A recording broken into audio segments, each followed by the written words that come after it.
पिछले 2 साल में बीजेपी का स्टेट इलेक्शन में परफॉर्मेंस काफी दमदार रहा है। दिसंबर 2023 में इन्होंने छत्तीसगढ़, मध्य प्रदेश और राजस्थान में मेजोरिटी हासिल कर वहां अपनी जीत का परचम लहराया। रायपुर छत्तीसगढ़ के विधानसभा चुनाव में भाजपा की ऐतिहासिक जीत के बाद पार्टी ने मुख्यमंत्री के नाम का ऐलान कर दिया है। प्रदेश के आदिवासी नेता और पूर्व भाजपा प्रदेश अध्यक्ष विष्णुदेव साय छत्तीसगढ़ के नए मुख्यमंत्री होंगे। इस विजय यात्रा को आगे बढ़ाते हुए जून 2024 में उड़ीसा में 24 साल बाद रूलिंग गवर्नमेंट को हटाकर बीजेपी ने नया इतिहास रचा। भगवान जगन्नाथ की भूमि ओडिशा करीब 2.5 दशक के बाद बदलाव के लिए तैयार है। 5 बार के मुख्यमंत्री नवीन पटनायक और बीजेडी की करीब 25 साल पुरानी सरकार आखिरकार राज्य से विदाई ले रही है। वहीं इसकी दूसरी तस्वीर है ओडिशा में बीजेपी का सूर्योदय। अक्टूबर 2024 में हरियाणा में बीजेपी की बम्पर जीत ने उनकी लोकप्रियता को और भी मजबूत कर दिया। हरियाणा के नतीजों से जुड़ी बड़ी खबर, बीजेपी को बहुमत मिल गया है। दिसंबर 2024 में महाराष्ट्र में महायुति के साथ गठबंधन की सरकार बनाकर बीजेपी ने अपनी रणनीति का कमाल दिखाया। 5 दिसंबर को महाराष्ट्र में महायुति गठबंधन की नई सरकार बनी। भव्य समारोह में देवेंद्र फडणवीस ने मुख्यमंत्री पद की शपथ ली। और अब फरवरी 2025 में दिल्ली में अरविंद केजरीवाल की मेजोरिटी पार्टी को तोड़कर बीजेपी ने 27 साल बाद फिर से राजधानी में अपनी सरकार बना ली है। सूखा था, कई लोग कहते हैं ये 27 साल का बीजेपी का वनवास था, ये 27 साल का सूखा खत्म हुआ बीजेपी की जीत मायने का। पीएम मोदी के चेहरे पर लोगों ने पूरा भरोसा जताया है। यानी कि कुल मिलाकर ये 15 महीने बीजेपी के लिए काफी फ्रूटफुल रहा है। इन 1.5 सालों में बीजेपी ने न सिर्फ अपनी राजनीतिक पकड़ मजबूत की है, बल्कि कई राज्यों में नए विकास के अवसर को भी खोल दिया है। लेकिन आज हम बीजेपी की इन जीतों पर नहीं, बल्कि उनके द्वारा चुनाव से पहले किए गए वादों पर चर्चा करने आए हैं। बीजेपी ने इन राज्यों में सरकार बनाने से पहले कई महत्वपूर्ण वादे किए थे। अब जब इनमें से ज्यादातर राज्यों में इनकी सरकार को 5-6 महीने से अधिक हो गए हैं, तो ये देखना जरूरी है कि इन वादों का स्टेटस क्या है। क्या उन वादों का कुछ हुआ है या सिर्फ ढकोसले थे? क्या उन पर काम हो रही है या जस्ट जुमले थे? क्या उन्हें पूरा करने की ईमानदार कोशिश की जाएगी या वो सिर्फ पॉलिटिकल बयानबाजी थी? आइए आज के वीडियो में हम इस मुद्दे को समझने की कोशिश करेंगे। अगर आपको हमारा रिसर्च बेस्ड कंटेंट पसंद आ रहा है तो हमारे वीडियो को जरूर लाइक करें और अपने दोस्तों के साथ शेयर भी करें। हमारे चैनल को सब्सक्राइब करना भी ना भूलें। वीडियो पे आगे बढ़ते हैं। आइए सबसे पहले बात छत्तीसगढ़ की करते हैं, जहां बीजेपी की सरकार ने अब 1 साल से ज्यादा का सफर तय कर लिया है। यह समय किसी भी सरकार के लिए अपनी वादों को अमल में लाने या कम से कम उन दिशा में ठोस कदम उठाने के लिए पर्याप्त होती है। छत्तीसगढ़ चुनाव से पहले बीजेपी ने दिलचस्प और प्रभावशाली अभियान चलाया था, जिसे मोदी का गारंटी का नाम दिया गया था। इस अभियान के जरिए बीजेपी ने कुछ ऐसे वादे किए जो जनता के दिल को छू गई। गरीब परिवारों को खाना बनाने का सिलेंडर 500 रुपए में दिया जाएगा। अगले 2 साल में 1 लाख सरकारी नौकरियां आएंगी। विवाहित औरतों को 1 साल में 12,000 रुपए की फाइनेंशियल सहायता दी जाएगी। भूमिहीन किसानों और मजदूरों को साल में 10,000 रुपए की सहायता राशि दी जाएगी। धान की खरीदारी 3,100 रुपए प्रति क्विंटल पर फिक्स की जाएगी। ये वादे न सिर्फ आम लोगों के लिए आकर्षक थे, बल्कि उन्होंने बीजेपी को चुनाव में भारी जीत दिलाने में भी मदद की थी। आइए अब जरा देखते हैं इन सारे प्रॉमिस को लेकर बीजेपी का करंट स्टेटस क्या है। दोस्तों, दिल भारी हो जाता है जब हम बीजेपी के 500 रुपए सिलेंडर वादे के बारे में सोचते हैं। चुनाव जीतने के 6 महीने बाद भी सीएम विष्णुदेव साय ने इस वादे को लेकर कोई ठोस कदम नहीं उठाया। ये सोचकर मन व्यथित हो जाता है कि चुनाव वादे सिर्फ जनता को लुभाने के लिए होते हैं या इस पर काम भी हो सकता है। डिग्री लेके सबको तो सरकारी नौकरी दे पाना संभव नहीं है कि है कोई भी सरकार आएगी तो मतलब सबको सरकारी नौकरी दे पाना संभव नहीं है। बड़ी दुख की बात है कि 1 लाख सरकारी नौकरियां देने का वादा भी अब तक सिर्फ वादा ही है। इस दिशा में कोई ठोस कदम नहीं उठाया गया और न ही कोई स्पष्ट जानकारी दी गई है। अभी भी सरकार के हाथ में टाइम है एंड आई होप सरकार इस डायरेक्शन में कुछ ऑनेस्ट एफर्ट डालेगी। अच्छा, अब एक खबर जो थोड़ी राहत देती है। बीजेपी ने महिलाओं के लिए किए गए अपने एक अहम वादों को पूरा किया है। महातारी वंदना योजना के तहत औरतों को हर साल 12,000 रुपए मिलने का जो वादा किया था, उसको सच में कर दिखाया है। इस योजना का लाभ अब महिलाओं तक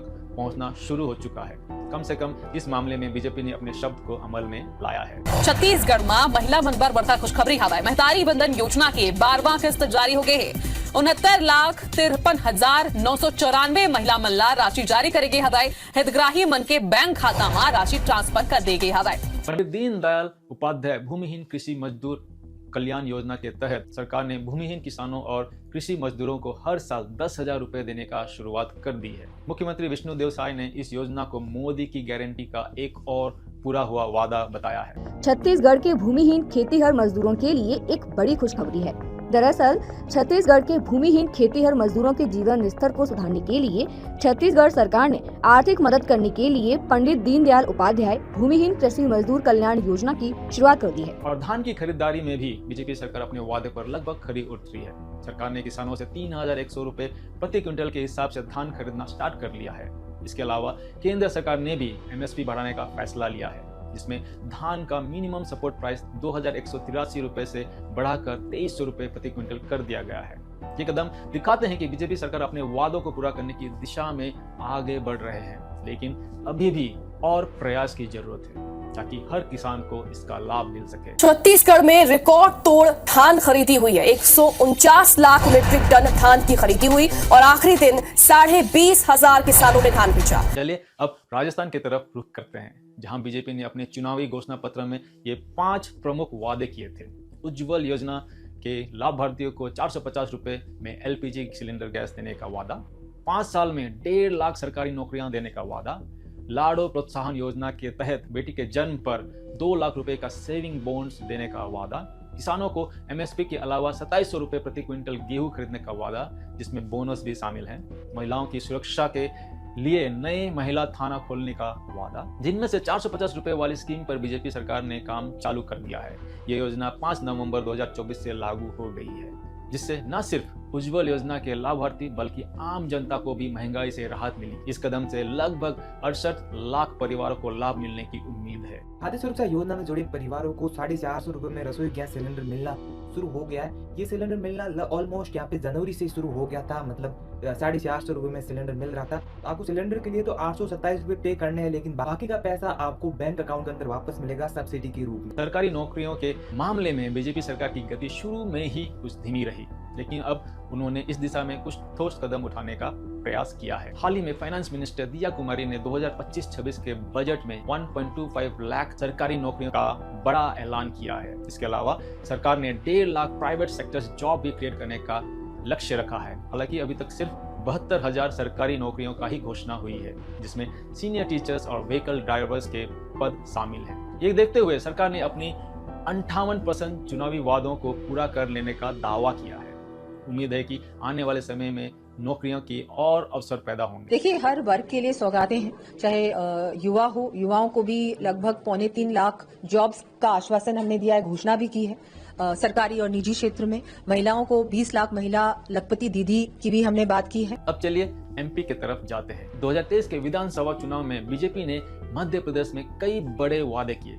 इनमें से कुछ प्रमुख संकल्प थे उज्ज्वल योजना के लाभार्थियों को 450 रुपए में गैस सिलेंडर, लाडली बहना योजना के लाभार्थियों को अपना खुद का घर देने का सपना पूरा करने का ऐलान, अगले 5 साल तक गरीब परिवार को मुफ्त राशन, 100 यूनिट बिजली सिर्फ 100 रुपए में, गेहूं 2700 और धान 3100 रुपए प्रति क्विंटल के हिसाब से खरीदने का वादा, 12वीं क्लास तक मुफ्त शिक्षा, 20,000 करोड़ का निवेश कर मॉडर्न हॉस्पिटल्स और आईसीयू बेड्स की संख्या बढ़ाने का ऐलान। बाकी राज्यों की तरह अब तक कुछ वादे पूरे हो चुके हैं, कुछ पर काम चल रहा है और कुछ अभी तक शुरू नहीं हुए हैं। उज्ज्वल योजना और लाडली बहना योजना के लाभार्थियों को 450 रुपए में एलपीजी सिलेंडर देने का वादा पूरा हो चुका है। गरीब परिवारों को अगले 5 साल तक मुफ्त राशन देने का वादा लगभग शुरू हो गया है। लड़कियों और गरीब बच्चों को क्लास 12 तक मुफ्त शिक्षा देने का वादा भी लगभग अमल में आ गया है, लेकिन 20,000 करोड़ का निवेश कर हाईटेक हॉस्पिटल्स और आईसीयू बेड्स बढ़ाने का वादा अभी तक शुरू नहीं हुआ है। किसानों से गेहूं 2700 और धान 3100 प्रति क्विंटल के हिसाब से खरीदने का वादा अगले प्रोक्योरमेंट सीजन में लागू हो सकता है। सरकार का एक और बड़ा वादा ट्राइबल समुदाय के लिए 3 लाख करोड़ का निवेश का प्लान था, जो अभी तक तैयारी की दौर में है। हम आशा करते हैं कि ये वादा भी सरकार ईमानदारी से निभाए और अपने पोल प्रॉमिस को पूरा कर जनता के हित में काम करे। लाडली बहना का मुझे पता चला जैसे ही कि फार्म भरे जा रहे हैं, तो फिर मैंने गई आंगनवाड़ी में, मैंने फार्म भरा और फिर 10 तारीख से मेरे खाते में 1,000 रुपए आना स्टार्ट हो गए। मध्य प्रदेश की मोहन सरकार ने अपने घोषणा पत्र का आज एक और वादा पूरा किया है। कैबिनेट की बैठक में लाडली बहनों को 450 रुपए में गैस सिलेंडर दिए जाने की घोषणा की है। सीएम डॉक्टर मोहन यादव ने 2600 रुपए एमएसपी करने का ऐलान किया है।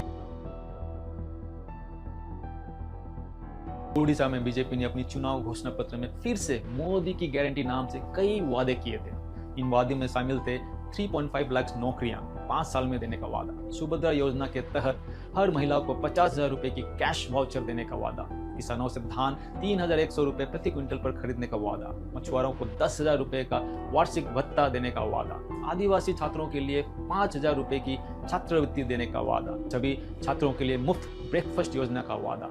वरिष्ठ नागरिकों को 3,000 रुपए महीने पेंशन देने का वादा। 25 लाख लखपति दीदी बनाने का लक्ष्य और पूरी जगन्नाथ मंदिर के चारों द्वारों को खोलने का वादा। ओडिशा के बाहर लोगों को यह सुनकर अचंभा होता है कि मंदिर के दरवाजे खोलना भी चुनावी मुद्दा हो सकता है। After all, Odisha is India's best kept secret, क्यों है कि नहीं? On a serious note, BJP सरकार और चीफ मिनिस्टर मोहन चरण मांझी ने पूरी जगन्नाथ मंदिर के चारों दरवाजों को पावर में आते ही खुलवा दिया। अब श्रद्धालुओं की भीड़ मंदिर के बाहर नहीं बल्कि मंदिर के अंदर होती है। पूरी जगन्नाथ मंदिर का रत्न भंडार भी 46 साल के बाद खोला गया। वादों के मुताबिक 3,100 रुपए प्रति क्विंटल के हिसाब से धान खरीदना शुरू हो चुका है। सुभद्रा योजना के तहत महिलाओं को 50,000 की मदद देने का योजना शुरू हो चुकी है। 10 लाख से ज्यादा महिलाओं को पहले किस्त की 5,000 रुपए मिल चुकी है। 65,000 खाली सरकारी पदों को भरने का काम भी चल रहा है। IT पार्क्स और टेक्सटाइल पार्क्स बनाने की प्लानिंग भी चल रही है। These were low hanging fruits जिसको तोड़कर सरकार ने ओडिशा के वासियों को खुश करने की कोशिश की है। लेकिन मछुआरों को 10,000 सालाना भत्ता,